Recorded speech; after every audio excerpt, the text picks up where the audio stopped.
So recently, I went back to my hometown. My dad was having open heart surgery, and um, when you go to a hospital like that, you see a lot of people in a pretty rough spot. Obviously, being in that kind of wing of the hospital where most of the people there had undergone a procedure of that magnitude.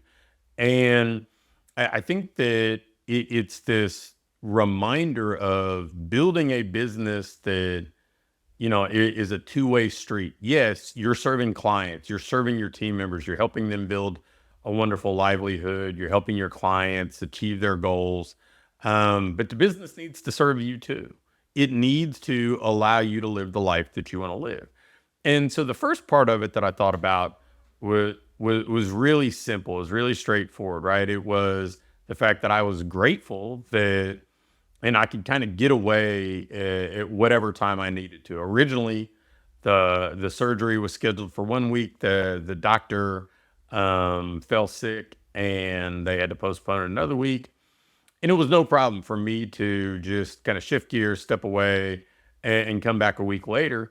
And maybe that'd be the case for a lot of people, but I know many business owners, especially small business owners, feel a little more tethered to their business, and they couldn't easily just kind of maneuver things to make a second trip. They probably went to a lot of trouble to make that first trip. And so I'm very grateful that I could do that and not only make it happen seamlessly, but also know that I wasn't setting my business back. I mean, some people maybe they'd have to cancel sessions and they'd lose out on income or something like that. So building a business that allows me to do the things that I deem important at whatever time, I think was very much something I was grateful or appreciative of.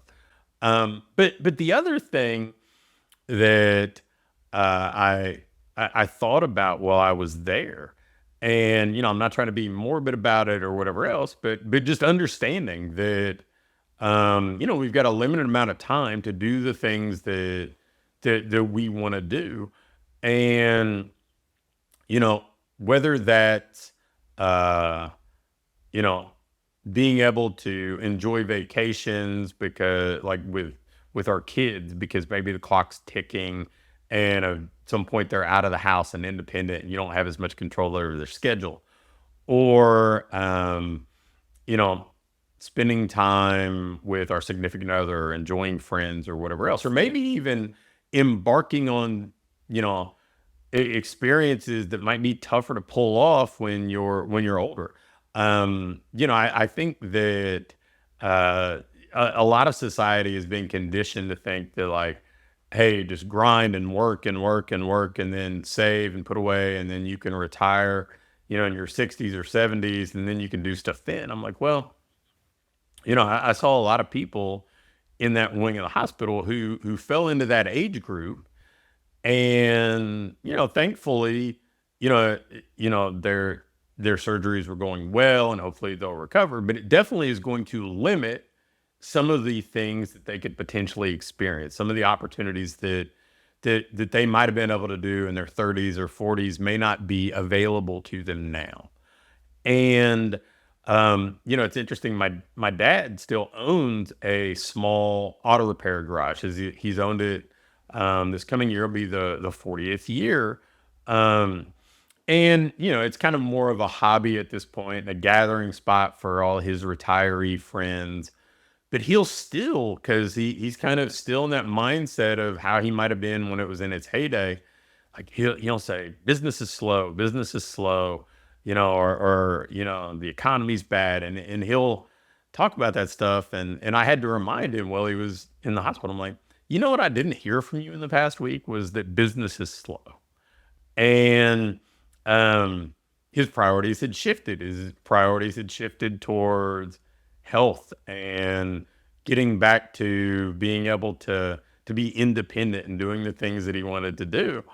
And it was again a good reminder that you know sometimes we get so overwhelmed in the now and we're reactive. We let our emotions get the best of us.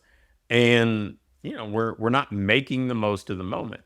I got to have lunch with my good buddy Pat Beeth when I was speaking at Perform Better in Rhode Island, and if you're familiar with Pat uh, navigated a pretty severe challenge of cancer, and fortunately, he's in remission, and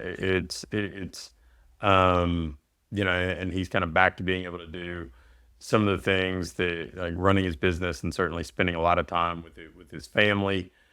But he made a post the other day on his birthday, and it was, every year is an achievement, and something along the lines of, like, every day is a gift, or every moment's a gift, something along that line. So I'm paraphrasing, but I think us being appreciative of the moment, building something that we enjoy owning, not necessarily kind of getting stuck in just work, work, work at all costs. And that doesn't mean that your work shouldn't be something that you're incredibly proud of. In fact, I would tell you that the work will be more fulfilling if you're really proud of what you're building, and not just punching the clock and being frustrated and feeling overwhelmed and eventually, experiencing burnout. I think that if you want to build something, whether it's a $20,000 a month, more lifestyle friendly business that has a small team, or a bigger 500, 750,000, $1 million a year business that has a bigger team, and you want to play that kind of game, whatever it is that you want to build, go and build it and do something that's exciting and fulfilling to you. But also understand that tomorrow's not guaranteed to any of us. And if there are things that you said, oh, I'm going to put this off, I'll do this later, I'll do this later, I would encourage you to look at some things as maybe being now things, those vacations, those opportunities to, I know for me, to be able to coach my kids when they're young, because you don't get that opportunity when they're older, right? Like, that clock is ticking, and those are shared experiences we'll have to look back on forever, right? Those are moments that you don't get a do over with. And then, maybe I know that with some things, the travel or the physical demand to enjoy something at its maximum may be easier in your 30s or 40s or 50s than it would be in your 60s or 70s. Again, sometimes I think we just look up and we didn't gain any ground towards the business we want to own or the life we want to live over the last 6 weeks or 6 months or year. And it's a mistake. It is definitely a mistake. Like, we should be moving closer towards what we want. We should be understanding that every year is an achievement, and we should be building something we're proud of, not just business, but life as well. So if you are not moving, if you feel stuck, now it's time for a reset. Now it's time to, go and say, what do I actually want for my business and from my business?